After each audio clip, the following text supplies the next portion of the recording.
Hi everyone, welcome back and we are continuing with our history chapter 1, that is tracing changes through 1000 years. हमने यहाँ तक कर लिया है पेज नंबर 6 का लास्ट टॉपिक हमने जो किया था that was historians and their sources and now we will start with new social and political groups. उससे पहले हमारा एक कंटेंट रह गया था वैल्यू ऑफ पेपर. इस पर बहुत बारी नोट आ जाता है that write a note on the value of paper.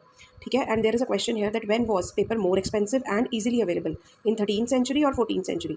तो हमने पहले क्या पढ़ा कि इन मेडिवल पीरियड पेपर हमारे जो टेक्सचुअल रिकॉर्ड्स थे वो बहुत ज़्यादा इंक्रीज हो गए थे बिकॉज क्योंकि paper was easily available and widely available. Paper सस्ता हो गया था, इजीली अवेलेबल था और बहुत वाइडली अवेलेबल था. ठीक है, हर कोने कोने में मिलना शुरू हो गया था.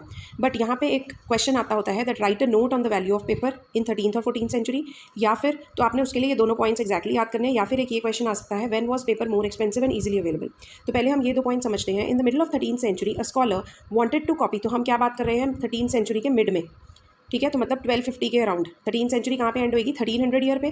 तो 1250 के आसपास की बात है कि एक स्कॉलर को ही wanted to copy a book. उसने एक बुक को कॉपी करके लिखना था. ठीक है, नोट्स बनाने थे whatever, but he did not have enough paper. उसके पास पेपर नहीं था. So he wash the writing off a manuscript he did not want. तो उसने क्या कर दिया, एक मैन्यूस्क्रिप्ट लिखी हुई थी उसको वॉश ही कर दिया क्योंकि पेपर की कमी थी.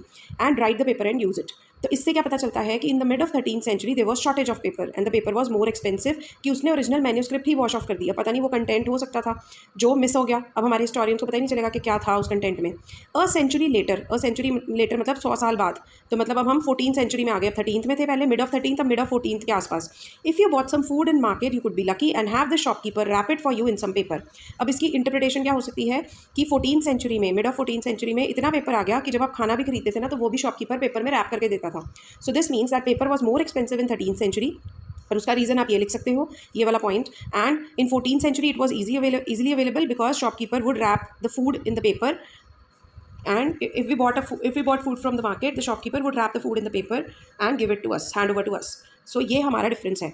या 13th एंड 14th सेंचुरी में वैल्यू ऑफ पेपर क्या थी, दोनों पॉइंट लिखोगे. या मोर एक्सपेंसिव कब था 13th सेंचुरी में, उसका एग्जांपल ये पॉइंट है. इजीली अवेलेबल कब था 14th सेंचुरी में, उसका ये एग्जांपल है. प्लस इजीली अवेलेबल के लिए आप ये भी लिखोगे that paper was cheaper so it was easily and widely available. इसीलिए हमारे बहुत सारे Holi text, chronicles of rulers, letters, teachings of cents, petitions, judicial records and register of accounts and taxes, ये सब यहाँ पे बनाए गए क्योंकि पेपर अब बहुत इजीली अवेलेबल हो गया था मिड ऑफ 14th सेंचुरी के बाद. ठीक है, तो 3 टाइप ऑफ क्वेश्चन हो गए हमारे. राइट अ नोट, दोनों point. When was it more expensive 13th century में, उसका एग्जांपल में only first point. And when was it easily available in 14th century, उसका एक ये पॉइंट. एंड प्लस ये पॉइंट कि बहुत सारे टेक्सचुअल रिकॉर्ड्स बनने शुरू हो गए थे. राइट. अच्छा, अब इसमें ना एक पॉइंट और दिया हुआ है. हम जब यहाँ पे पढ़ रहे थे तो देयर इज़ अ लाइन. ठीक है, इन्होंने कहा कि हमारे डिफरेंट टाइप्स ऑफ सोर्सेज को हिस्टोरियंस यूज़ करते हैं. सबसे पहले हिस्ट्री की जब स्टडी करते हैं कि कौन से सोर्स को यूज़ करना है वो डिपेंड करता है पीरियड ऑफ स्टडी पे एंड नेचर ऑफ इन्वेस्टिगेशन पे. ये दो पॉइंट थे. फिर हमारे historians coins, inscriptions, architecture and textual records को यूज़ करते हैं. बट देखो ये लाइन बड़ी इंपॉर्टेंट है, but there is also considerable discontinuity. Discontinuity क्यों है? So here question can be that why there is considerable discontinuity. ठीक है, इसके आगे पढ़ो. जब हमारे पास इतने टेक्सचुअल रिकॉर्ड्स अवेलेबल है तो डिसकंटिन्यूटी का सवाल कहाँ से शुरू हो गया? ये लाइन क्यों लिखी है? हमारा सवाल ये है. ठीक है, देखो आगे वो लिख रहा है the number and variety of textual records increase dramatically during this period. अब वो यहाँ पे ये भी बता रहा है कि रिकॉर्ड इंक्रीज हो गए. फिर they slowly displaced other types of available information. But ये टेक्सचुअल रिकॉर्ड्स इंक्रीज होने के कारण दूसरी इन टाइप ऑफ इन्फॉर्मेशन मिलनी डिसप्लेस हो गई, कम हो गई. दूसरी टाइप ऑफ इन्फॉर्मेशन क्या होती थी? वो होते थे इंस्क्रिप्शंस. क्योंकि पेपर आ गया, पेपर इतना ईजिली अवेलेबल था तो लोगों ने टेक्सचुअल रिकॉर्ड लिखने शुरू कर दिए और इंस्क्रिप्शंस जो राजाओं के, रूलर के ऑर्डर्स के जो इंस्क्रिप्शंस होते थे वो बंद हो गए. अब इसके कारण क्या हुआ? इसी के कारण डिसकंटिन्यूटी होगी. अब इसका रीज़न समझना पड़ेगा. क्योंकि जो हमारा पेपर है, टेक्सचुअल रिकॉर्ड्स हैं, दे में get destroyed but inscriptions had long term life. तो क्योंकि इंस्क्रिप्शंस बंद हो गए, टेक्सचुअल रिकॉर्ड्स शुरू हो गए और उसमें से कई रिकॉर्ड्स जो थे वो डिस्ट्रॉय भी हो गए होंगे. So there is considerable discontinuity. And one point is this कि लोग जो पेपर के चक्कर में वॉश ऑफ ही कर देते थे मैन्यूस्क्रिप्ट, जिसके कारण उसका ये एग्जांपल आप लिख सकते हो कि मिड 13th सेंचुरी में एक स्कॉलर ने ऐसा ही किया कि उसने वॉश ऑफ कर दिया, पेपर को ड्राई करा और फिर अपनी कॉपी जो उसने बुक कॉपी करनी थी उस पर लिखी. तो मतलब जो ओरिजिनल मैन्यूस्क्रिप्ट था वो तो डिस्ट्रॉय हो गया. अब उसका जो कहीं पे वो लिंक जोड़ता था किसी इन्फॉर्मेशन का वो खत्म हो गया, तो डिसकंटिन्यूटी होगी. राइट. तो ये हमारे को दोनों लाइन्स का मतलब पता होना चाहिए. There was considerable discontinuity and slowly other types of available information was displaced. Other type of information here refers to the inscriptions. तो हम इसका आंसर क्या लिख सकते हैं? That historians use coins, inscriptions, architecture and textual records हमने कर लिया. But very few original manuscripts are available, ये भी हमें पता है. The manuscripts are available are reproduced by scribes which may not B reliable. तो ये रिलायबल नहीं हो सकते. अब during medieval period use of paper increase to issue royal orders instead of inscriptions. तो पेपर यूज होने लग गया इंस्क्रिप्शन के कारण. As the paper was less durable, मतलब उसकी इतनी लाइफ नहीं होती। ड्यूरेबल का मतलब होता है something which is durable means it has a long life. अब पेपर लेस ड्यूरेबल था than inscriptions, this caused discontinuity in availability of historical resources.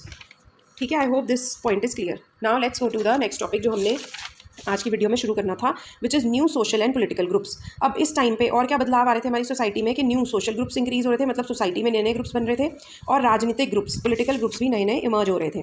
Now the study of 1000 years between 1700 to 1750 is a huge challenge. Now here question comes, why was it a huge challenge? Why the study of this period is a huge challenge? Because of number 1 the scale of development and number 2 the variety of development that occur during this period. कि scale of development भी बहुत ज़्यादा था और variety of development बहुत ज़्यादा थी, मतलब हर फील्ड में। इसके बाद आप ये लाइन उठा सकते हो इस आंसर में कि there was economic, social, political and cultural development going on during this period. अब इतने सारे डेवलपमेंट्स को स्टडी करना हिस्टोरियंस के लिए एक चैलेंज था, ठीक है। And there was technological development also. तो इसके आगे अब एग्जाम्पल आ जाएगा। At different moments in this period new technologies made their appearance. तो नई नई टेक्नोलॉजीज आ रही थी इस टाइम पे, like the Persian wheel was used in irrigation. Irrigation के लिए क्या बन गया? नया Persian wheel. Spinning wheel was used in weaving, जैसे कि चरखा यूज़ होने लग गया। एंड कॉम्बैट मीन्स फाइटिंग में या वॉर्स में फायर आर्म्स यूज़ होने लगी। तो पहले क्या यूज़ होता था? तीर कमान वगैरह यूज़ होता था, अभी फायर आर्म्स यूज़ होने लगी जो फाइटिंग करने के लिए करते थे। उसके साथ साथ और क्या चेंजेस आए? न्यू फूड एंड बेवरेजेस आ गए। बेवरेजेस क्या होती हैं? ड्रिंक्स। तो नए हमारे सब कॉन्टिनेंट में नए नए फूड इंट्रोड्यूस हो गए, जैसे कि पोटेटोज, कॉर्न्स, चिलीज, एंड नई बेवरेजेस आ गई जैसे कि टी एंड कॉफ़ी। बट ये सारी इनोवेशन, ये सारा जो टेक्नोलॉजी है, क्रॉप्स है, ये कहाँ से आ रहे थे? मतलब what was the reason? So this was coming with the people who brought other ideas with them as well. तो जो लोग हमारे सब कॉन्टिनेंट में ट्रैवल करके आ रहे थे, उनके साथ साथ ये नई नई चीज़ें भी हमारे सब कॉन्टिनेंट में आ रही थी, ये नए, बिकॉज वो अपने साथ आइडियाज़ लेके आ रहे थे। तो क्या क्वेश्चन है कि क्यों हिस्टोरियंस के लिए चैलेंज है? बिकॉज इस टाइम पे scale and variety of developments बहुत ज़्यादा हो रहा था। टेक्नोलॉजिकल डेवलपमेंट हो रही थी, इकोनॉमिक, सोशल, पॉलिटिकल डेवलपमेंट हो रही थी, कल्चरल डेवलपमेंट हो रही थी। अब टेक्नोलॉजी में डेवलपमेंट की हमने बात करी, हमने करा है कि Persian wheel was used in irrigation. अब ये पर्शियन व्हील क्या होता है? देखो, इसके लिए मैं आपको ये शो करती हूँ। This is the Persian wheel. तो पर्शियन व्हील क्या है? ये हमारी एक वाटर बॉडी है। वाटर बॉडी के ऊपर ये एक, जैसे वो होता है ना सिंगापुर आय टाइप, ये झूला टाइप होता है, इसके साथ ये टिन बकेट्स लगाई हुई हैं, तो इनको अटैच कर दिया जाता है वाटर बॉडी के ऊपर। अब पानी कलेक्ट हो रहा है नीचे से बकेट्स में, यहाँ पे एक चैनलाइज कर दिया वाटर को, सारा पानी इधर गिर रहा है और ये पानी आगे जाके फिर फील्ड्स में इरिगेशन करेगा। तो यू कैन सी हियर, यहाँ पे पानी गिरा ऊपर की पैसेज में, यहाँ से पैसेज बनाया हुआ है, ये पानी आके जाएगा फील्ड्स में इरिगेशन करने के लिए। सो आई होप कि ये पर्शियन व्हील आपको क्लियर है। तो पहले क्या था, लोग मैनुअली पानी देते थे, बट इस आइडिया के कारण now if you see this, देखो अब ये व्हील कैसे घूम रहा है? This is because of these bulls जो कि यहाँ पे अटैच्ड हैं, वो एक मेटल प्लेट को घुमा रहे हैं, ठीक है। ये रोटेट हो रही है मेटल प्लेट, उस मेटल प्लेट से इधर वाला जो व्हील है, पर्शियन व्हील है, वो अटैच्ड है और वो वाटर बॉडी के ऊपर घूम के सारी बकेट्स में वाटर कलेक्ट हो जाता है। ये देखो, ये प्लेट घूम रही है, यहाँ पे ये बुल घूम रहे हैं, वो प्लेट को घुमा रहे हैं, इससे ये वाला उधर वाला व्हील अटैच्ड है, तो ये घूम रहा है, तो इसके कारण ये घूम रहा है और वाटर बॉडी से पानी लेके बकेट्स में कलेक्ट हो रहा है और उसका कहीं ना कहीं पे चैनल बना के पानी को आगे फील्ड्स में इरिगेशन करी जा रही है। So I hope the Persian wheel concept is clear. और दूसरी क्या चीज़ थी? दूसरी चीज़ थी हमारे पास कि स्पिनिंग व्हील वीविंग में यूज़ हो रहा था, and fire arms in combat होती है बैटल या फाइट्स में, वो यूज़ हो रहा था। नए फूड आ गए थे, बेवरेजेस आ गए थे, और इन सब का रीज़न क्या था कि बाहर से हमारे यहाँ पे लोग आ रहे थे और अपने साथ नए नए आइडियाज़ ला रहे थे, जिसके कारण ये सारी development, technological, economic, political, social and cultural changes या डेवलपमेंट हो रही थी हमारी कंट्री में या इस सब कॉन्टिनेंट में, कंट्री नहीं बोलना, सब कॉन्टिनेंट में, ठीक है। तो which factors contributed to variety of development, या what was the various areas in which the development was being done? So the areas in which development was happening was technological, economic, political, social and cultural. And what was the factor, what factors were responsible? Factor responsible क्या था? That people started moving. देखो ये line लिखिए, this was also period of great mobility. तो लोग बहुत ज़्यादा movement शुरू हो गई थी, उसके कारण जो लोग इस सब कॉन्टिनेंट में आते थे, they used to bring with them new ideas which and these ideas resulted in all types of developments. Now, groups of people traveled long distances in search of opportunities. The subcontinent had immense wealth and possibility for the people to carve a fortune. To carve a fortune means to acquire wealth by making efforts. अब हमारा subcontinent इतना rich था, इसीलिए बोला जाता है ना सोने की चिड़िया था हमारा देश, इतना रिच था कि यहाँ पे अपॉर्चुनिटीज़ थी, क्योंकि यहाँ टेक्सटाइल भी है, स्पाइसेस भी हैं, सब कुछ, इसीलिए तो ब्रिटिशर्स भी यहाँ आए थे। तो इतनी ज़्यादा एक तो लोगों में मोबिलिटी इंक्रीज़ हो गई, मोबिलिटी इंक्रीज़ हुई तो लोगों को लगा ट्रैवल करो जी, और यहाँ पे अपॉर्चुनिटीज़ बहुत है पैसा वैसा कमाने की, तो अपॉर्चुनिटीज़ को ग्रैब कर लो। और यहाँ इमेंस वेल्थ होती थी, तो जो लोग एफर्ट करके पैसा कमाना चाहते थे, they could curve a Fortune, वो अपने लिए मेहनत करके कुछ ना कुछ वेल्थ इकट्ठी कर सकते थे, ठीक है। नाउ अब इसी सब चीज़ों के कारण एक बहुत ही इंपॉर्टेंट ग्रुप अपीयर हो गया during this time, and that group was called Rajputs. And this name, ये राजपूत वर्ड कहाँ से डिराइव किया गया है? From Rajaputra, which means the son of the ruler. Between 8th and 14th century the term was applied more generally. 8th से 14th century तक राजपूत किसको बोला जाता था? राजपूत होते थे ग्रुप ऑफ वॉरियर्स जो कि क्षत्रिय कास्ट को बिलोंग करते थे, who claimed Kshatriyas caste status. तो आपको ये पता होना चाहिए कि हमारी जो सोसाइटी थी, it was divided into 4 castes. ठीक है, ब्राह्मण्स, क्षत्रियास, वैश्यास एंड शूद्रास. ब्राह्मण्स होते थे जो प्रीस्ट लोग, पुजारी वगैरह, पंडित जो कि पूजा कराते थे. अब उनको सबसे ज़्यादा इंपॉर्टेंस क्यों दी जाती थी? नंबर 1 पे क्यों रखा? क्योंकि उनको नॉलेज थी संस्कृत की, तो वही सब वेद सब कुछ पढ़ते थे और पूजा पाठ कराते थे. नंबर 2 पे रखा जाता था ये वॉरियर्स को, जिनकी कास्ट होती थी क्षत्रियास. अब इसमें जितने भी लोग लड़ाइयाँ लड़ते थे, चाहे वो राजा था, चाहे वो चीफटेन था, चाहे वो आर्मी वाला कोई भी था, उन सबको कौन सी कास्ट में इंक्लूड कर दिया गया था? कास्ट. आपको ये भी पता होना चाहिए कि कास्ट सिस्टम किस बेसिस पे बनाया गया था? On the basis of occupation. तो कास्ट, लोगों को डिफरेंट कास्ट में डिवाइड कर दिया गया था on the basis of work which they use to do on the basis of their occupations. तो पहला जो पंडित वगैरह का काम करेगा, प्रीस्ट का, पूजा वगैरह का, वो हो गया ब्राह्मण. जो बंदा काम करेगा वॉरियर्स का, या वो आर्मी में होगा या सेना में होगा, ठीक है, चीफटेन होगा या उनका हेड होगा आर्मी का, उस सबको कौन सी कैटेगरी में, कौन सी कास्ट में डाला जाता था? क्षत्रियास. फिर आते हैं वैश्यास. तीसरी कास्ट कौन सी बनाई गई थी? वैश्यास. इन दोनों के अलावा जो लोग नॉर्मल बिजनेस कर रहे हैं, ट्रेडिंग कर रहे हैं, कुछ भी खरीद के बेच रहे हैं या बना के मैन्युफैक्चरिंग करके बेच रहे हैं, उनको डाला जाता था वैश्यास में. और लास्ट होती थी शूद्रास, जो लोग साफ सफाई का काम करते थे, जो बैकवर्ड क्लासेस के लोग होते थे, उनको शूद्र बोला जाता था. ठीक है, तो अब हम सीख रहे हैं राजापुत्रा. तो राजपूत कहाँ से वर्ड आया? राजापुत्रा से. और राजापुत्रा मतलब सन ऑफ द किंग, राजा का पुत्र. और इनको कौन सी कैटेगरी में, कौन सी कास्ट में इंक्लूड किया जाता था? क्षत्रियास कास्ट स्टेटस में. Now the term included not just the rulers, मतलब क्षत्रियास में सिर्फ रूलर्स नहीं होते थे. कौन होते थे? चीफटेन्स भी होते थे, उनके सोल्जर्स भी होते थे, कमांडर्स भी उसी कैटेगरी में जाते थे, मतलब on the basis of the work. तो वो क्योंकि लड़ने लड़ाने का काम कर रहे हैं, तो वो सब क्षत्रियास थे. Who served in the armies of different monarchs all over the sub continent. तो जितने भी पूरे सब कॉन्टिनेंट में डिफरेंट रूलर्स के बंदे थे आगे, जो कौन थे? वॉरियर्स वगैरह थे, या चीफटेन्स थे, सोल्जर्स थे, कमांडर्स थे, उन सबको क्षत्रियास कास्ट में ही इंक्लूड किया जाता था. अब तो ये कौन सा है? सबसे इंपॉर्टेंट ग्रुप जो इमर्ज हुआ वो था राजपूत का. नेक्स्ट आ गया the शिवलरिक code of conduct, that is extreme valor and great sense of loyalty, were the qualities attributed to Rajputs by their poets and bards. अब ये कह रहे हैं कि chivalric code of conduct जो राजपूत होते थे, वो कौन सा? code of conduct का मतलब rules of behavior. code means rules, conduct means behavior. तो कौन सा, कैसा code of conduct follow करते थे? chivalric. and chivalric का क्या मतलब होता है? which is chivalric code of conduct क्या include करता था? extreme valor and a great sense of loyalty. तो chivalric code of conduct का मतलब होता था एक moral system जो कि which was beyond the rules of the combat, जो लड़ाइयों के रूल से परे था. मतलब ऐसा कोड ऑफ कंडक्ट जहाँ पे एक्सट्रीम वैलर का मतलब lot of courage and there was lack of fear. तो ये आपसे क्वेश्चन पूछेंगे कि what kind of code of conduct Rajput used to follow? They used to follow chivalric code of conduct. And what were the important features? कि राजपूत जो थे, दे were extremely valour, मतलब वो डरते नहीं थे लड़ने से, और वो खूब करेजियस थे. Number 2, they had great sense of loyalty. So ये उनकी इंपॉर्टेंट क्वालिटीज़ थी, या what were the important qualities, या what were the important attributes of the Rajput. और ये सब किससे पता चला हमें? उनके पोएट्स और बार्ड्स से, जिन्होंने उनके ऊपर पोएम्स लिखी. बार्ड्स क्या होते हैं? शायर, जिन्होंने उनके ऊपर शायरी लिखी. ठीक है, सो ये जो राजपूत होते थे, ये बहुत ही अच्छा कोड ऑफ कंडक्ट फॉलो करते थे. और इनके कोड ऑफ कंडक्ट में अगर हम डिटेल में पढ़े तो क्या होता था? They were the chivalric code of conduct मतलब होता है बिहेवियर ऑफ अ जेंटलमैन. ठीक है, जो सबकी रिस्पेक्ट करे, ना कि अपनी पूरी प्रजा की. उनमें जो विमेन है उनकी एक्सट्रीम रिस्पेक्ट करते थे, ब्रेव होते थे, कर्टियस होते थे, and they use to protect the women. So the kings and rulers जो थे, विमेन की बहुत ज़्यादा रिस्पेक्ट करते थे, ऑनेस्ट होते थे वो लोग, काइंड होते थे, रिलीजियस होते थे, और सबकी तरफ लॉयल होते थे. ठीक है, तो ये इसका मतलब होता है शिवलरिक कोड ऑफ कंडक्ट. तो अगर आपने वो भी मूवी देखी हो दीपिका वाली, कौन सी थी वो, घूमर वाली, उसमें जो दीपिका का हस्बैंड होता है वो राजपूत दिखाया गया था, शाहिद कपूर. तो उसमें दीपिका का जो वो वाला हस्बैंड था शाहिद कपूर, वो लड़ाई करने के भी रूल्स होते थे. ठीक है, वो लड़ने के लिए भी कुछ रूल्स फॉलो करता था, अगर आपको याद हो, मूवी देखी हो तो. सो ये वाला शिवलरिक कोड ऑफ कंडक्ट समझ आ गया. तो वो सबकी रिस्पेक्ट करते थे, बहुत ही जेंटलमैन टाइप लोग होते थे, ऐसा कोड ऑफ कंडक्ट फॉलो करते थे. 2 इंपॉर्टेंट एट्रीब्यूट्स या क्वालिटीज़ क्या हैं? एक्सट्रीम वैलर होता था and great sense of loyalty होती थी. और ये किससे पता चले हमें? पोएट्स एंड बार्ड से. अब ये था इंपॉर्टेंट ग्रुप जो उस टाइम पे अपीयर हो रहा था. इनके अलावा कुछ और ग्रुप्स भी इमर्ज हो रहे थे. उनके नाम आपको याद होने चाहिए: मराठा, सिख्स, जाट्स, अहोम्स एंड कयस्थास. अब हमारी 4 कैटेगरीज में, 4 कास्ट में लोग डिवाइड हो गए थे. तो ये 5वीं कास्ट उन्होंने बताई है, जो कौन से लोग इंक्लूड होते थे? कायस्थास कास्ट में स्क्राइब्स एंड सेक्रेटरीज. तो जो भी स्क्राइब्स होते थे, मतलब जो मैन्युस्क्रिप्ट्स की कॉपीज़ बनाते थे, और जो राजाओं के रूलर्स के सेक्रेटरीज होते थे, उनकी कास्ट को, उनको एक ही ग्रुप में डाल दिया गया और उस ग्रुप का नाम रख दिया गया कायस्थास. ठीक है, so they also, so all these group of people, Maratha, Sikhs, they also use the opportunities of the age to become politically important. तो वो भी इसी टाइम पीरियड पे इतनी अपॉर्चुनिटीज़ जो मिल रही थी, इतनी डेवलपमेंट की.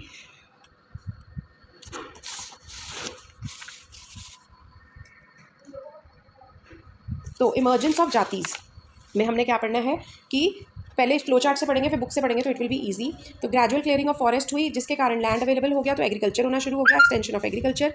अब इससे क्या हुआ, जो लोग फॉरेस्ट में डिवेल करते थे, रहते थे, वो लोग अब मूव होंगे। तो कुछ लोग मूव हो गए, दे स्टार्टेड माइग्रेटिंग, कुछ वहीं पे रह के लैंड की टिलिंग करने लग गए, कल्टीवेशन करने लग गए।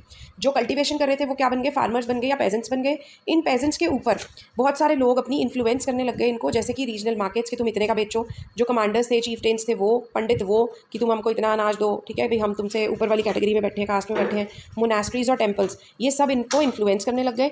तो ये सब जो पेजेंट्स थे, ये किसका पार्ट बन गए, they all became a part of the complex society.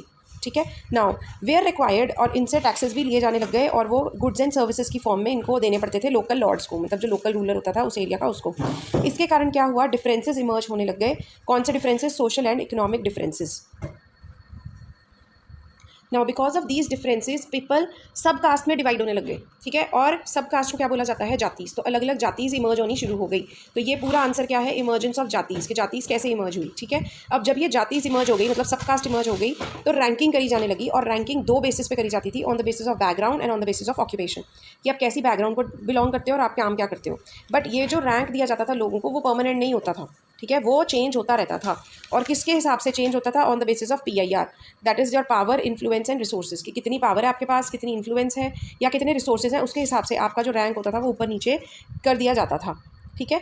Now what are the ranks, ranks means the status of the jatis which varied from area to area. और ये जो स्टेटस होता था जातीज का, एक एरिया में उसी जाति को ज़्यादा अच्छा माना जाता था, दूसरे एरिया में उसको थोड़ा बैकवर्ड माना जाता था, ठीक है। अब इन जातीज को क्या होना करना पड़ता था, रूल्स फॉलो करने पड़ते थे, किस किस के, एक तो अपनी ही जाति पंचायत के, ठीक है, और दूसरा किसके, अपनी जिस विलेज में वो रहते थे उसके। तो rules of village and rules of जाति पंचायत। अब जाति पंचायत क्या होती है, जो ग्रुप ऑफ एल्डर्स मिलके, उसी जाति के एल्डर्स मिलके ग्रुप बना ले, पंचायत बना ले, वो होती थी जाति पंचायत। और इस जाति पंचायत का काम क्या होता था, मतलब ये असेंबली ऑफ एल्डर्स होती थी जो उसी जाति को बिलोंग करते थे, और इनका काम क्या होता था, to enforce the rules and regulations को लागू कराना। और वो रूल्स एंड रेगुलेशंस किससे रिलेटेड होते थे, to manage the conduct and behaviour of the members of particular jati, ताकि जो रूल्स एंड रेगुलेशंस बनाए जाते थे ताकि उस जाति को जो बंदा बिलोंग करता है वो अपना उसी हिसाब से, रूल्स एंड रेगुलेशंस के हिसाब से अपना जो कंडक्ट है, अपना बिहेवियर है, वो मैनेज करे, ठीक है। तो जातीस को जाति पंचायत के भी रूल मानने हैं, और जिस विलेज में वो लोग रह रहे हैं उसके भी। तो and the villages were governed by the chieftain. So who was the leader of the villages, या who used to govern the villages, that was chieftain. So several jatis and villages, अब ये जातीज और ये विलेजेस मिल के बन जाती थी एक small state. So I hope this explanation, this flow chart on 2 pages is clear, ठीक है। अब हम एक्सप्लेनेशन पढ़ लेते हैं, so it should be easy to learn also. Go through this, तो ये अब ज़्यादा क्लियर होना चाहिए। Throughout this period there was gradual clearing of the forest, जिसके कारण there was extension of agriculture and a change faster and more complete in some areas, ठीक है। मतलब बहुत ज़्यादा चेंज हो रहा था एरियाज़ में, ज़्यादा जल्दी फास्टली फॉरेस्ट क्लियर हो रहे थे, और एग्रीकल्चर बहुत ज़्यादा एक्सटेंड हो रहा था। Changes in their habitat forced many forest dwellers to migrate, because the forest dwellers का हैबिटेट चेंज हो गया। व्हाट इज द हैबिटेट, वो यहाँ दिया हुआ है। So habitat refers to the environment of a region and the social and economic lifestyle of its residents. तो एक रीजन का एनवायरमेंट कैसा है और उनका सोशल एंड इकोनॉमिक लाइफस्टाइल कैसा है, वो होता है हैबिटेट, ठीक है। तो चेंजेस इन देयर हैबिटेट, जब हैबिटेट चेंज हो गया तो बहुत सारे फॉरेस्ट dwellers को माइग्रेट करना पड़ा। अदर्स स्टार्टेड, कुछ वहीं पे रह के कल्टिवेट करने लगे लैंड को, टिलिंग करने लगे, and became peasants, that is farmers, ठीक है। Now these new peasant groups gradually began to be influenced. अब इनके ऊपर कौन कौन इन्फ्लुएंस करने लग गया, जो रीजनल मार्केट्स थी, चीफटेन्स थे, प्रीस्ट थे, मोनास्ट्रीज थे और टेम्पल्स थे, ये सब इन्फ्लुएंस करने लग गए, और ये एक लार्ज कॉम्प्लेक्स सोसाइटी का पार्ट बन गए। इसके कारण इनको टैक्सेस पे करने पड़े, और कुछ goods and services local lords को ऑफर करनी पड़ी, right. As a result significant economic and social differences emerge among peasants, और पेजेंट्स में सोशल एंड इकोनॉमिक डिफरेंसेस हो गए। कई पेजेंट्स बहुत अमीर हो गए और कईयों के पास कुछ भी नहीं रह गया। तो जिनके पास लैंड था वो तो दे देते थे टैक्सेस की फॉर्म में कुछ भी राजाओं को या चीफटेन्स को, बट जिनके पास कम था उनको भी ज़्यादा देना पड़ता था, तो वो और गरीब होते गए। Now some possessed more productive land, कईयों के पास लैंड था वो बहुत प्रोडक्टिव था, अच्छा क्रॉप उगता था उसके ऊपर। Others also kept cattle, and some combined artisanal work with agriculture activity during the lean season. Lean season means weak season या ऑफ सीजन। तो जब एग्रीकल्चर का सीजन नहीं होता था तो कई पेजेंट्स क्या करते थे, आर्टिजनल वर्क करते थे, क्राफ्ट का काम करते थे। As society became more and more differentiated, जैसे ये डिफरेंट लोग इमर्ज होने लग गए, इनकी डिफरेंट कैटेगरीज बन गई, कुछ पेजेंट्स गरीब हो गए, कुछ अमीर हो गए। There was a group of people were grouped into jatis या सब कास्ट। तो सब कास्ट इमर्ज हो गई, और सब कास्ट को बोलते हैं जातीज, और इनको रैंक कर दिया जाता था on 2 bases, number 1 on the basis of background and number 2 on the basis of occupation. And but these ranks were not permanently fixed, ये परमानेंट नहीं होते थे, बट ये वेरी होते थे according to power, influence and resources, that is PIR। And these power influence and resources were controlled by the members of the jati. जो जाति के मेंबर थे वही इनको कंट्रोल करते थे, पावर को, रिसोर्सेज को, और वही करते थे कि कौन सी सब कास्ट का रैंक ऊपर होगा, कौन सा नीचे। The status of same jati could vary from area to area. और एक जाति का स्टेटस समझ लो हमारे एरिया में अपर स्टेटस होता था, दूसरे एरिया में उसी जाति को थोड़ा लो स्टेटस मानते थे। अब ये जाति क्या करते थे, ये अपने ही रूल्स एंड रेगुलेशंस फ्रेम करते थे। They used to frame their rules and regulations to manage the conduct means behaviour of their members. तो जाति के जो लोग थे वो खुद ही रूल्स एंड रेगुलेशंस फ्रेम कर लेते थे कि हमारे जो जाति के बंदे हैं उनको कैसे रूल्स एंड रेगुलेशंस फॉलो करके कैसा बिहेवियर करना है। नाउ दीज रेगुलेशंस की इन्फोर्समेंट कौन करता था, जो एल्डर मेंबर्स होते थे उस जाति के। और ये एल्डर मेंबर्स की क्या बन जाती थी, जाति पंचायत। तो उल्टा भी आ सकता है, व्हाट इज जाति पंचायत। जाति पंचायत क्या होती है, assembly of elders who used to enforce the rules and regulations to control the conduct of their members. But जातीज were also required to follow the rules of the villages. उनको अपनी village का rule भी follow करना पड़ता था जिस village में वो रहते थे। सो टुगेदर, और ये जातीज और वो विलेज टुगेदर बनके एक स्मॉल यूनिट ऑफ स्टेट बनाते थे, एक स्टेट का स्मॉल यूनिट बनाते थे। Right now, but the jatis were also required to follow the rules of the villages, and several villages were governed by a chieftain. और जो villages थी उनको कौन गवर्न करता था, chieftain। chieftain का होता है मुखिया या सरदार, उनका विलेज का सरदार बोलते हैं ना जैसे हम, वो तो विलेज का जो मेन बंदा होता था, लीडर होता था, मुखिया होता था, वो चीफटेन होता था जो विलेज को गवर्न करता था। तो हमने यहाँ पे इस टॉपिक में क्या क्या पढ़ा कि new social and political groups emerge होने लगे। सबसे पहले इस टॉपिक में देखो, हमें हर टॉपिक का एक नोट भी आ सकता है, write a note on new social and political groups. तो आपके दिमाग में होना चाहिए आपने क्या क्या लिखना है। आपने इसमें लिखना है कि बहुत ज़्यादा चैलेंज है हिस्टोरियंस के लिए, टेक्नोलॉजिकल डेवलपमेंट्स हो रही थी, हर बहुत ही स्केल पे और वैरायटी ऑफ डेवलपमेंट्स हो रही थी। क्या क्या टेक्नोलॉजिकल डेवलपमेंट्स हो रही थी, फूड में डेवलपमेंट्स, बेवरेजेस में डेवलपमेंट। और ये सब का रीज़न क्या था कि लोग बाहर से हमारे यहाँ आ रहे थे। क्यों आ रहे थे, because they wanted to explore the opportunities and because our subcontinent had immense wealth, so they wanted to gain all these possibilities to carve a fortune, that is to earn wealth by making efforts. अब एक group इसमें बहुत important emerge हुआ, राजपूत, जो कौन से word से बना, राजा पुत्रा से। और ये राजपूत जो थे ये कौन होते थे, ये ग्रुप ऑफ वॉरियर्स होते थे जो कि क्षत्रिय स्टेटस को बिलोंग करते थे। और इसमें सिर्फ रूलर्स ही नहीं आते थे, इसमें जो क्या बोला है इन्होंने, that between these 8 to 14 century the term was applied more. तो राजपूत टर्म ज़्यादातर किसके लिए यूज़ होती थी, वॉरियर्स के लिए, जो क्षत्रिय कास्ट स्टेटस को बिलोंग करते थे। और इसमें सिर्फ वॉरियर्स, रूलर्स ही नहीं होते थे, चीफटेन, सोल्जर्स, कमांडर्स, सब लोग इंक्लूड होते थे। और फिर ये कैसे बिहेवियर करते थे, शिवलरी कोड ऑफ कंडक्ट फॉलो करते थे। शिवलरी कोड ऑफ कंडक्ट का क्या मतलब होता है, extreme valour means courageous and great sense of loyalty होती थी इनमें। ये इनकी इंपॉर्टेंट क्वालिटीज़ थी राजपूत की। और इस टाइम पे दूसरे ग्रुप्स भी इमर्ज हो रहे थे, जैसे मराठा, सिक्स, जाट्स, होम्स एंड कायस्थास, जो इसी पीरियड में जो अपॉर्चुनिटीज़ मिल रही थी उनको एक्सप्लोर करके पॉलिटिकल इंपॉर्टेंस अपनी बनाना चाहते थे। फिर इसी पीरियड में और कौन सा ग्रुप इमर्ज हुआ, जातीज इमर्ज हुई, जो कि सब कास्ट होती थी। वो कैसे इमर्ज हुई वो हम पूरा डिस्कस कर चुके हैं। नेक्स्ट टॉपिक आता है रीजन एंड एम्पायर। तो इस टॉपिक में क्या पढ़ेंगे हम कि कैसे कैसे रीजन्स और एम्पायर्स चेंज हो रहे थे। ठीक है, now the large states like those of Cholas, Tughluqs, Mughals, इन सब के बारे में हमने डिटेल नेक्स्ट चैप्टर्स में पढ़नी है। दे एनकम्पास्ड मैनी रीजन्स, मतलब इन्होंने बहुत दूर दूर तक अपना राज्य फैलाया और दूर दूर तक रीजन्स को अपने अंडर ले लिया। अ संस्कृत प्रशस्ति चैप्टर नंबर 2 में for example of an example of an prashasti praising the Delhi sultan Ghiyasuddin Balban. तो एक प्रशस्ति मिली। प्रशस्ति क्या होती है, एक मेटल प्लेट जिसमें it is a metal plate on which material was written and it was preserve for future generations. ठीक है, सो उससे हमें पता चलता है कि कैसे कैसे रीजन्स और एम्पायर्स बने। अब उस प्रशस्ति को, पर्टिकुलर प्रशस्ति किसके बारे में लिखी गई है, गियाजुद्दीन बलबन। और गियासुद्दीन बलबन कौन था, दिल्ली सुल्तान था। और he explained that he was a ruler of a vast empire, मतलब उसने लिखवाई है मेटल प्लेट। और क्यों मेटल प्लेट पे लिखवाई, ताकि ये मतलब देर तक रह सके और लोग इसको पढ़ के जान सके कि वो कितना पावरफुल था। तो उसने क्या लिखवाया, that he was a ruler of vast empire that stretched. अब इसका ये अनदर एग्जांपल है कि कहाँ से कहाँ तक उसका रूल स्ट्रेच होता था। तो ये सेंचुरी कौन सी चल रही है, 13 सेंचुरी, क्योंकि 1266 से 1287 ये खत्म होएगा 1300 पे। तो 13 सेंचुरी में गियासुद्दीन बलबन ने लिखवाया कि मेरे पास बहुत वास्ट एम्पायर था जो ईस्ट से लेके वेस्ट तक था। ईस्ट में कहाँ पे, बंगाल में गौड़ा। तो मे बी गौड़ा उसका पुराना नाम हो सकता है, वटेवर, तो आपको पता होना चाहिए गौड़ा किसको बोलते थे, बंगाल को। तो ईस्ट में बंगाल से शुरू होता था और वेस्ट तक अफगानिस्तान तक जाता था। अफगानिस्तान में कहाँ पे, गजनी, उसका शायद पुराना वर्ड है गजाना। तो वहाँ तक उसका एम्पायर फैला हुआ था, ईस्ट से लेके वेस्ट तक। प्लस उसमें साउथ का भी बहुत ज़्यादा पार्ट आता था और उस साउथ के पार्ट को बोलते थे Dravida. So people of different regions, Gauda, Andhra Pradesh, Kerala, ये सब, Maharashtra, Gujarat, apparently fled before his armies. Fled before his armies का मतलब कि उसकी आर्मीज जहाँ भी पहुंचती थी लोग पहले ही खाली कर देते थे जगह। They used to run away, they were scared of the armies, या they used to run away from the danger which was created by his armies. ठीक है, बट अब देखो कहाँ ट्विस्ट आया कि कहानी क्या पता चलती है। हिस्टोरियंस ने बाद में जब पता लगाया तो they regard that it was the exaggerated claims of the conquest, कि वो तो गप्पे मार रहा था, बढ़ा चढ़ाकर बताया हुआ है। एक्सेजरेटेड क्लेम्स मतलब बढ़ा चढ़ाकर उसने क्लेम किया हुआ है कि मेरा राज यहाँ से यहाँ तक था। At the same time they try to understand, और हिस्टोरियंस ये भी जानना चाहते हैं कि रूलर्स ऐसा क्यों करते थे। Rulers kept claiming to have control over different parts of the subcontinent, जबकि रूल होता भी नहीं था, फिर भी वो क्लेम करते थे कि मेरा रूल वहाँ तक है। और उसको लिखवाते थे मेटल प्लेट्स के ऊपर, जिनको बोला जाता है प्रशस्ति। और ये प्रशस्ति कौन सी लैंग्वेज में लिखी गई है, संस्कृत में। और किसके बारे में लिखी गई है, गियासुद्दीन बलबन में के बारे में, 13 सेंचुरी में। ठीक है। तो अब क्या है कि एक्सेजरेटेड क्लेम है, क्योंकि उस टाइम पे राजा क्या सोचते थे कि लिखवा दो तो आने वाली जनरेशन को पता चलेगा कि हम कितने महान राजा थे, कितनी दूर दूर तक हमारा साम्राज्य फैला हुआ था, राज फैला हुआ था। बट उनको ये नहीं पता था कि हिस्टोरियंस जो है भाई साहब वो और भी बहुत सारे रिसोर्सेज यूज़ करके आपका राज का पता कर ही लेंगे कि कहाँ से कहाँ तक एक्चुअल राज था आपका। हिस्टोरियंस इतनी इन डेप्थ स्टडी करेंगे, वो उन्होंने सोचा था कि बस लोग इसको ही पढ़ेंगे और फिर मुझे याद करेंगे बाद में। सो अब यहाँ पे क्वेश्चन है, why do you think rulers made such exaggerated या such claims so that people who read prashastis afterwards think that the ruler was powerful and he had a huge empire. तो दिस इज क्लियर। देन अब एक note आ जाता है, इसके ऊपर भी नोट आता होता है that what did Amir Khusrau write a note on the Amir Khusrau, या what did Amir Khusrau noted on the language and religion, या write the note on the language regions, language and their regions, write a note on the language and their regions, या who wrote a note on the language and the regions. उसका answer है आमिर खुसरो, और उसने कब लिखा था 1318 में। तो ये 14th सेंचुरी शुरू हो गया। 14th सेंचुरी में आमिर खुसरो ने लिखा था। उसने क्या नोट किया था? उसने नोट किया कि there was different languages in every region of this land. उसने ये नोट किया, ऑब्जर्व किया आमिर खुसरो ने कि इस सब कॉन्टिनेंट में जो लैंड है उसमें हर रीजन में अलग ही लैंग्वेज बोली जाती है। तो आपको ये याद करना है। तो डिफरेंट लैंग्वेजेस क्या थी? सिंधी, लाहौरी, कश्मीरी, द्वारा सामुद्री, ये कहाँ बोली जाती थी? कर्नाटका में, जो आज की डेट में हम उसको बोलते हैं कन्नड़ा। तेलंगानी जो बोली जाती थी आंध्र प्रदेश में, जिसको आज हम तेलुगु बोलते हैं। गुजरी बोली जाती थी गुजरात में, जिसको आज हम गुजराती बोलते हैं।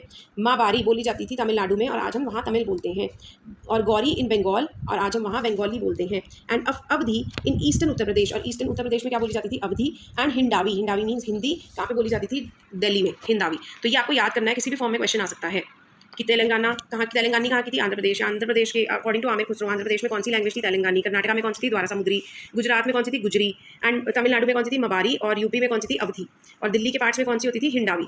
सो Amir Khusrau went on to explain that in contrast to these languages, अब वो कह रहा है कि डिफरेंट रीजन में इतनी सारी लैंग्वेज थी, बट इनके कंट्रास्ट में, इनके ऑपोजिट एक लैंग्वेज थी संस्कृत, जो किसी भी रीजन को बिलोंग नहीं करती थी, किसी पर्टिकुलर रीजन की नहीं थी। वो एक बहुत ही पुरानी लैंग्वेज थी एंड कॉमन पीपल को आती भी नहीं थी। Only Brahmans used to know this language. और इसी के कारण ब्राह्मण्स को बहुत ज़्यादा डोमिनेशन मिल गई सोसाइटी में, नंबर 1 कास्ट बन गई, और बहुत इंपॉर्टेंस भी दी जाती थी, क्योंकि संस्कृत सिर्फ ब्राह्मण्स को ही आती थी। तो दिस इज द कंटेंट। अगर आपको आता है, write a note on language and region, या write a note on the Amir Khusrau's observations, या Amir Khusro whatever Aamir Khusro noted in terms of, या on what basis, या आमिर खुसरो ने क्या नोट किया? He noted the changes in the languages and their regions। तो उसकी explain करो, दिस इज द एक्सप्लेनेशन। तो अब यहाँ पे उन्होंने बोला था कि आमिर खुसरो ने जो लैंग्वेजेस के नाम बताए हैं, आप भी बताओ मॉडर्न टाइम में क्या है। तो हमने बता दिया, द्वारा समुद्री कन्नड़ा है, तेलंगानी अब तेलुगु हो चुकी है, गुजरी गुजराती हो चुकी है, माबारी अब तमिल हो चुकी है, गौरी अब बंगाली गौरी को बंगाली बोला जाता है। Now by 700 century many regions already possessed distinct geographical dimensions and their own language and cultural characteristics. अब वो कह रहे हैं 700 AD तक, मतलब बहुत पहले ही ये काम हो चुका था कि जो बाउंड्रीज थी वो डिफाइन हो चुकी थी, और लैंग्वेजेस और कल्चरल कैरेक्टरिस्टिक्स हर एक रीजन के अलग थे।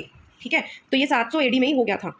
Now they were also associated with specific ruling dynasties. अब ये जो वहाँ पे जो कल्चर फॉलो होता था या जो लैंग्वेज फॉलो होता था, किस पे डिपेंड करता था कि वहाँ पे कौन सी डायनेस्टी, कौन सा राजा रूल कर रहा है। There was considerable conflict between these states. अब वो स्टेट्स में क्या होती थी? कन्फ्लिक्ट रहती थी, आपस में लड़ाई रहती थी, बिकॉज उनकी लैंग्वेजेस वगैरह अलग थी, और जो डायमेंशंस थी, बाउंड्रीज थी, वो भी फिक्स कर दी गई थी। So occasionally dynasties like Cholas, Khaljis, Tughluqs and Mughals were able to build an empire that was pan regional, that is spanning diverse regions. तो यहाँ से मेन क्वेश्चन आता है, what is pan regional empire, और what kind of empire was built by Cholas, Khaljis, Mughals? तो आप कहोगे pan regional empire. अगर पूछा जाता है what is pan regional empire, तो pan regional empire is an empire which spans diverse regions, मतलब बहुत सारे डाइवर्स अलग अलग टाइप ऑफ रीजन्स को अपने अंडर कर लेना, उसको बोलते हैं पैन रीजनल एम्पायर। और पैन रीजनल एम्पायर इस्टेब्लिश करने में कौन सक्सेसफुल हुआ था? चोलास, खलजीज, तुगलक्स एंड मुगल्स। ये 4 डायनेस्टीज थी जो पैन रीजनल, मतलब पूरे इंडिया में फैला देती थी अपना राज। तो पैन का मतलब होता है whole of India. Not all these empires were equally stable और सक्सेसफुल। पर ये बोल रहे हैं ये सारे के सारे एम्पायर्स इतने स्टेबल और सक्सेसफुल नहीं हो पाए, मतलब बराबरी का स्टेबिलिटी और सक्सेसफुलनेस नहीं मिली इन्हें। सक्सेसफुलनेस कोई वर्ड नहीं होता, सॉरी। तो इनको स्टेबिलिटी और जो सक्सेस मिली वो सबको बराबर नहीं मिली, किसी को ज़्यादा मिली, किसी को कम मिली, because power is not permanent. Power किसी भी की पावर कभी इंक्रीज हो सकती है, कभी डिक्रीज हो सकती है, depending upon so many factors around you. तो यहाँ पे मेन क्वेश्चन क्या बनता है? पैन रीजनल एम्पायर क्या होता है? It's an empire which spans diverse region, spans means which covers diverse region. और उसका एग्जाम्पल क्या है? चोलास, खलजीज, तुगलक्स एंड मुगल्स। अब क्या ये सारे pan regional empire equally stable होते थे? नो, इक्वली स्टेबल और इक्वली सक्सेसफुल नहीं होते थे। नाउ आगे क्या वो बता रहे हैं कि जब मुगल एम्पायर का डिक्लाइन हुआ, कब हुआ? 18th सेंचुरी में। It led to re emergence of regional states. अब क्या हुआ? देखो, तो पहले जब बहुत बड़े बड़े राजे आ जाते थे, वो डिफरेंट स्टेट्स को अपने अंडर ही ले लेते थे, तो एक राज चलता था। जब मुगल एम्पायर जो लास्ट एम्पायर था, लास्ट पैन रीजनल एम्पायर था, जिसके अंदर बहुत सारा रीजन आता था, जब उसका खात्मा हुआ 18th सेंचुरी में, उसके कारण क्या हो गया? फिर से अलग अलग स्टेट्स री इमर्ज हो गई। तो जो पहले स्टेट्स को ये डायनेस्टी इकट्ठा कर देती थी अपने अंडर, अब वो फिर से अलग अलग स्टेट्स बन गई। But the years of imperial pan regional rule had altered the character of these regions. But जो इनमें इतने सालों तक इंपीरियल मतलब शाही, पैन रीजनल मतलब जो पूरे बड़े इलाके में रूल फैला होता है, तो इसका एक ईजी वर्जन भी आप कर सकते हो, pan regional empire. What is pan regional rule? So pan regional rule या पैन रीजनल एम्पायर क्या होता है? It is a empire which is ruling over whole of India या which spans the diverse regions. Exactly जो definition दी हुई है वो होनी चाहिए। ये तो ईजी लैंग्वेज में मैंने बताया कि almost all of the India, जो all of the area cover कर ले। या फिर pan regional rule is the rule extension of the rule of a king beyond his और हर ओन स्टेट, जहाँ पे वो खुद बैठा है उससे भी दूर दूर तक अपना राज फैला लेना, उसको बोलते हैं पैन रीजनल रूल। अब वो कह रहे हैं कि मुगल एम्पायर खत्म हुआ, छोटी छोटी स्टेट्स इमर्ज हो गई, regional states, but in regional states के ऊपर जो ये इतने सालों सालों तक रूल चलता जा रहा था पैन रीजनल एम्पायर्स का, उनका इफेक्ट होता था, जिसके कारण इन रीजन्स का कैरेक्टर ही चेंज हो जाता था, उसमें ऑल्ट्रेशन आ जाती थी, क्योंकि उन पे ये वाले जो पैन रीजनल रूलर्स थे इनका इफेक्ट हो जाता था, जैसे कि लैंग्वेज में इफेक्ट हो जाता था या रीति रिवाज में, कस्टम्स ट्रेडिशंस में इफेक्ट हो जाता था। Across most of the subcontinent the regions were left with the legacies of big and small states that had ruled over them. तो अब अक्रॉस मतलब पूरे सब कॉन्टिनेंट में रीजन्स, जिस जिस रीजन पे जिस जिस रूलर ने राज किया था उसकी लेगेसी, उसका कोई ना कोई चिन्ह वहाँ रह जाता था। जैसे लोग अभी भी वही रीति रिवाज जो तब फॉलो करते थे वही फॉलो करते रहते थे। दिस वॉज एपरेंट, एंड ये कहाँ से पता चलता है? From where it is known that the legacy was still there. This was apparent जब बहुत सारी distinct and share traditions emerge होने लग गए। मतलब ट्रेडिशंस जो थे उन रीजन्स के अलग अलग भी थे, और बहुत सारे ऐसे ट्रेडिशंस थे जो आपस में शेयर करते थे, कॉमन होते थे। ठीक है, तो अब जब कोई भी चीज़ का रूल बहुत देर तक चलता है हमारे ऊपर, तो हम वही वाला सिस्टम फॉलो करने लग जाते हैं, फिर हम चेंज नहीं करते। वही यहाँ सब हो रहा था कि जो रूलिंग डायनेस्टी होती थी उसका इफेक्ट पड़ जाता था, और जैसे वो रूल बनाते थे वैसे ही फॉलो करने लग जाते थे। जैसे अब पीएम रूल कर रहे हैं हमारे नरेंद्र मोदी जी, उन्होंने स्वच्छ भारत अभियान चलाया, तो अब अगर वो नहीं रहते पीएम तो वो बंद थोड़ी हो जाएगा। अब लोगों को आदत पड़ गई, ठीक है, कि स्वच्छता रखनी है, हमने अपनी विलेजेस को क्लीन रखना है, कूड़ा नहीं होना चाहिए, तो ये थोड़ी मोदी जी जाएंगे तो गंद डाल देंगे लोग, वो वाला कंटिन्यू रहेगा, क्योंकि मोदी जी पैन इंडिया में, होल ऑफ इंडिया में रूल कर रहे हैं, तो पैन इंडिया में उन्होंने ये एफर्ट लगाया था कि हमारा स्वच्छ भारत होना चाहिए। तो अब जब मोदी जी नहीं होंगे, कोई और अगर पीएम बन जाएगा, तो ये वाला खत्म थोड़ी हो जाएगा, लोगों को आदत पड़ गई है, अब तो लोग उसको कंटिन्यू करते रहेंगे। वही सब यहाँ पे हो रहा था। तो जो ट्रेडिशंस वो फॉलो कर रहे थे वो करते ही रह रहे थे। तो कई रीजन्स में डिस्टिंक्ट अलग अलग ट्रेडिशंस होते थे, बट कईयों में सेम ट्रेडिशंस भी फॉलो हो रहे थे। तो ये चीज़ कहाँ से हमें मिलती है कि अलग अलग जो ये रूलर्स थे, पैन इंडिया रूलर्स थे, वो अपनी लेगेसी छोड़ गए थे। ये कहाँ से पता चलता है हमें? नंबर 1 डिस्टिंक्ट और शेयर ट्रेडिशन से पता चलता है। Number 2 the reliance of the governance, मतलब रूल्स ऑफ द गवर्नेंस या स्टाइल ऑफ गवर्नेंस वैसा ही रहता था, उससे पता चलता है कि इनका इंपैक्ट होता था। मैनेजमेंट ऑफ द इकोनॉमी, तो इकोनॉमी भी जैसे उस रूल में, रूल पैन रीजनल रूल में होती थी, उसके बाद फिर ये जब छोटी छोटी रीजनल स्टेट्स बन गई उनमें भी इकोनॉमी मैनेज वैसे ही करी जाती थी। एलीट कल्चर्स बन गए एंड लैंग्वेजेस, तो इन सब चीज़ों से ये 5 चीज़ें हैं। So how can we know that the legacy was left behind by the pan regional rulers in the subcontinent? तो these are the 5 reasons जिसके कारण हमें पता चलता है it was apparent, मतलब it was दिखाई दे रहा था clearly, apparent मतलब which was visible clearly, किस किससे, that there were distinct traditions as well as shared traditions in the realms of the governance, कि कैसे उस region को गवर्न किया जा रहा था, वहाँ से पता चल जाता था कि इनकी legacy भी इन्हीं के रूल्स चल रहे हैं। इकोनॉमी को मैनेज किया जाता था, वहाँ से पता चल जाता था कि अभी भी इन्हीं के रूल्स फॉलो किए जा रहे हैं। कल्चरल कुछ चीज़ें होती थी, या लैंग्वेजेस से पता चल जाता था कि अभी भी वो पैन रीजनल रूल वाली बातें ही चल रही हैं यहाँ पे। Now through the 1000 years, that is 1700 से 1750, the character of different regions did not grow in isolation, मतलब कोई रीजन ऐसे नहीं था जो इनसे, इन पैन रीजनल रूलर से बचा हो या अलग से अपनी डेवलपमेंट कर रहा हो। सबके ऊपर इन पैन रीजनल रूलर्स का इफेक्ट था। पैन रीजनल रूलर्स कौन कौन से थे? वो ये हैं हमारे मेन जो पैन रीजनल, जिन्होंने बहुत दूर दूर तक अपना राज्य फैलाया, चोलास, खलजीज, तुगलक्स एंड मुगल्स। ये 4 एग्जाम्पल हैं पैन रीजनल रूलर्स के। Now, these regions felt the impact of larger pan-regional forces of integration without ever quite losing their distinctness. तो इसका क्या मतलब है कि जो बहुत सारे रीजन्स थे उन पे वो आइसोलेशन में ग्रो नहीं हो रहे थे, बल्कि रादर दीज रीजन्स फेल्ट कि उनके ऊपर लार्जर पैन रीजनल फोर्सेस का इम्पैक्ट था, और विदाउट एवर क्वाइट, और बट फिर भी उन्होंने अपनी डिस्टिंक्टिवनेस नहीं खोई थी, मतलब उन्होंने अपनी डिस्टिंक्ट एंटिटी भी थी, प्लस उनके ऊपर पैन रीजनल फोर्सेस का इम्पैक्ट भी था। दोनों को साथ लेके ये रीजन्स की डेवलपमेंट हुई। तो इस टॉपिक में अगर आपको कहेंगे write a note on the regions and empires, ठीक है, तो क्या क्या पॉइंट लिखेंगे हम? कि बहुत सारे डायनेस्टीज थी, जैसे चोलास, तुगलक, मुगल, जिन्होंने पैन रीजनल एम्पायर बनाए। अब इनके बारे में एक एग्जाम्पल है दिल्ली सुल्तान का, जो गयासुद्दीन बलबन, जिसने अपने बारे में एक प्रशस्ति पे लिखवाया। वो प्रशस्ति संस्कृत लैंग्वेज में लिखी गई है कि he had a vast empire, but बाद में पता चला कि ये तो फॉल्स क्लेम कर रहा था, दीज वर एग्जिजरेटेड क्लेम्स, और उसका रीजन क्या था? सो दैट आने वाली जनरेशन को पता चले that he was a powerful ruler. Next, और हमने इसमें क्या लिखना है? दैट देयर वाज 700 रीजन में क्या हुआ था? 700 AD में बहुत सारे रीजन्स ऑलरेडी जोग्राफिकल डायमेंशंस जो उनकी बाउंड्रीज थी फिक्स हो चुकी थी, उनकी अपनी लैंग्वेज होती थी और उनका अपना कल्चर होता था। बट फिर बहुत सारी डायनेस्टीज आई जिन्होंने बहुत बड़ा बड़ा एम्पायर फैलाया और पैन रीजनल एम्पायर बनाया, मीन्स डाइवर्स रीजन्स को कंट्रोल करते हुए अपना एम्पायर बनाया। बट ये जो सारे एम्पायर्स थे या डायनेस्टीज थी, ये इक्वली सक्सेसफुल और इक्वली स्टेबल नहीं थी। हमें क्या पता चलता है कि जब 18वीं सेंचुरी में मुगल एम्पायर खत्म हुआ तो इसके कारण छोटी छोटी स्टेट्स इमर्ज हो गई, बट अभी भी उन स्टेट्स में पैन रीजनल रूल का इम्पैक्ट था। वही वाली पॉलिसीज, वही वाले ट्रेडिशंस, गवर्नेंस, इकोनॉमी को वैसे मैनेज किया जाता था, कल्चर्स एंड लैंग्वेजेस वही फॉलो की जा रही थी। ठीक है, तो हमारा जो डिफरेंट रीजन्स हैं वो आइसोलेशन में ग्रो नहीं हो रहे थे, रादर उनके ऊपर ये पैन रीजनल रूल का इम्पैक्ट था, और प्लस उनकी अपनी डिस्टिंक्ट आइडेंटिटी भी थी, उन्होंने अपनी डिस्टिंक्टिवनेस खोई नहीं थी। उनके साथ पैन रीजनल रूल के साथ मिलके वो बढ़ चढ़ रही थी।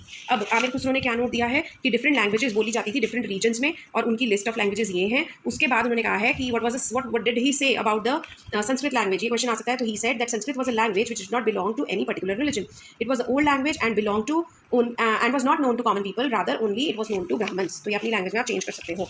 नेक्स्ट टॉपिक आ जाता है old and new religions. So I think we have to go to part number 3 of this chapter, because अभी भी ये काफ़ी चैप्टर बड़ा बचा हुआ है। So let's go to part number 3 because ये ऑलरेडी वीडियो बहुत लंबी हो गई है। So see you guys in the part number 3 and we'll complete the remaining chapter.